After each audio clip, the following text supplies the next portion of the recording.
Hey everybody, Demiheals here, and today we're beginning a little subset of series looking at Mastermind Creations' take on the Combaticons with their Ocular Max all built-in Assaultus combiner.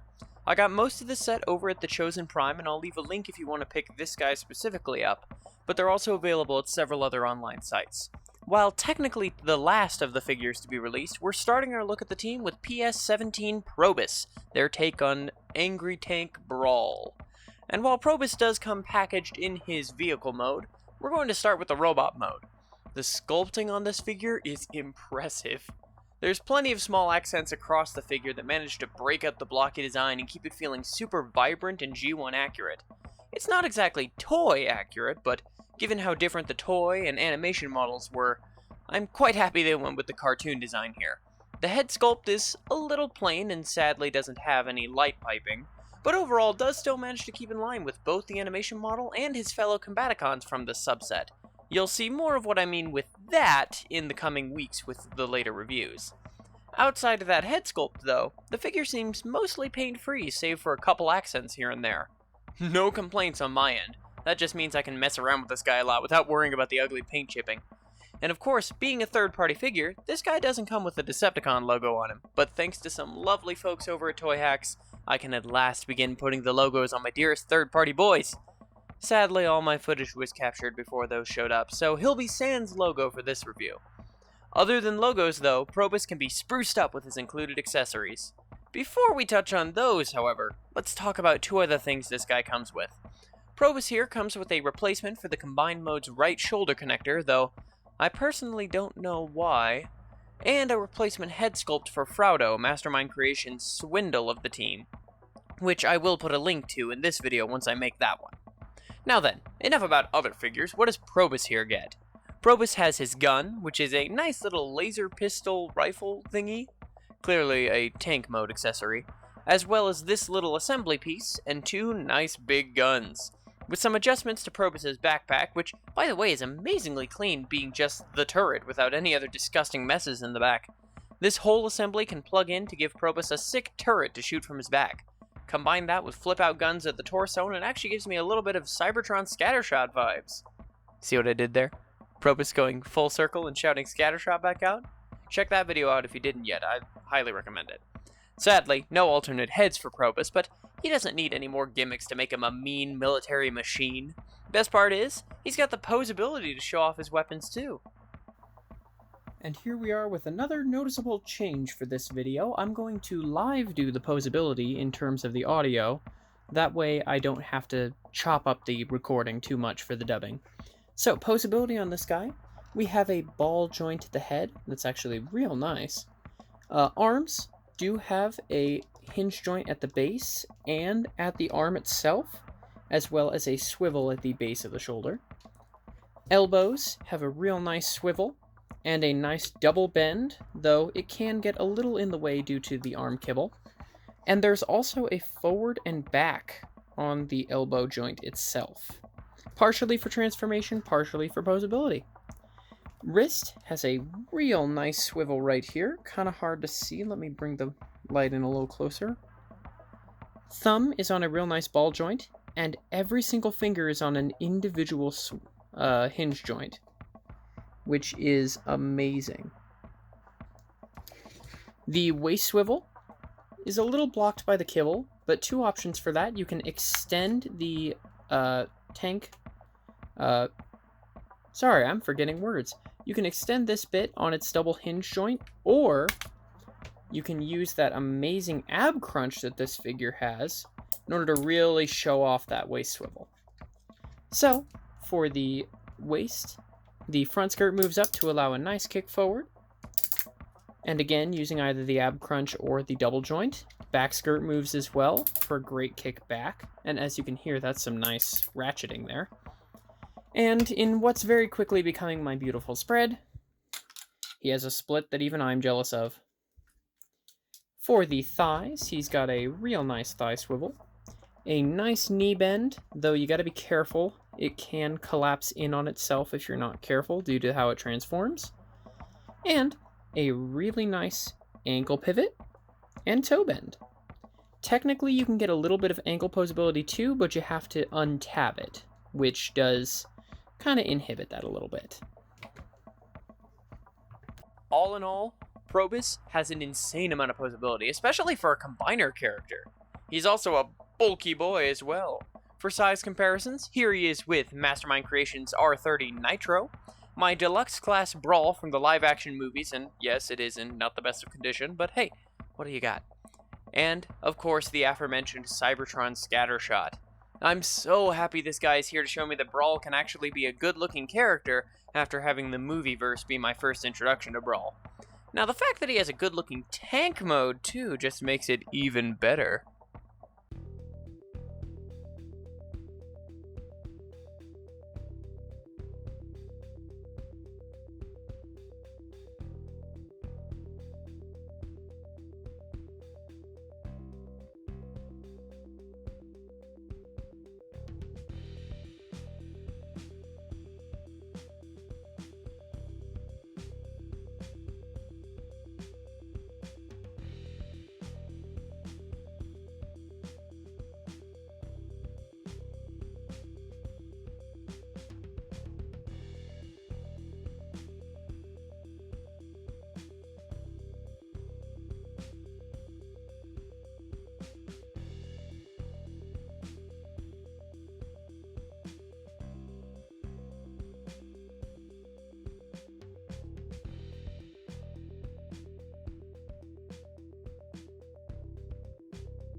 And here we have the tank mode. Probus folds up into this lovely tank that honestly looks like it came straight out of a World War II model kit. I love the details all over the figure, including the rear view mirrors and these little things on the side made in this nice, flexible plastic that allows it to not break too easily. The antennas on top of the turret came separate in the box, but they plug in super easily and look great. The turret has a lovely ratcheted rotation, though some angles do let Brawl's robot head peek out at the top. The underside of this tank is amazingly some of the cleanest I've seen, even compared to some of MMC's other figures I've owned, like Nitro.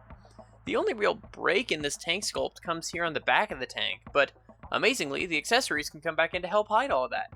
Alongside adding on that additional firepower to the tank, Brawl has opening little entryways on his turret, and his gun can come back in and plug on top of the turret as another weapon to load this tank up.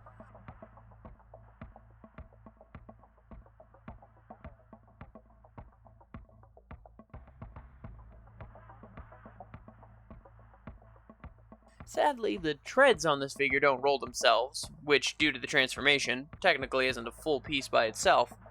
But the four wheels on his underside do allow this guy to roll a little bit, but it's tight enough to prevent this guy from rolling off the shelf if you choose to display him in tank mode. Also, just a note I added into the script as I was recording this. So I was posing the tank, and the barrel actually does extend out for the tank mode. Cool thing that I'd never noticed until posing him. For size comparisons, here we have Probus with Nitro, with Movie 1 Brawl, and with Scattershot. Now, here we have a little bit of a news section to talk about, so without any further ado, let's get a leg up on the other figures for this third mode. Oh, I really said that.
And here we have the left leg of the Assaultus combined mode.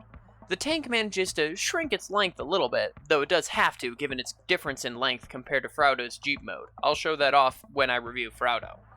I love the ingenious little flaps that allow the foot to extend out without breaking the sculpt on the butt of the tank too much, though I forgot to flip them down for the review shot, and how with the two ankle pivots were designed, he gives the full combined mode an ankle pivot without sacrificing any strength to hold up a whole combiner.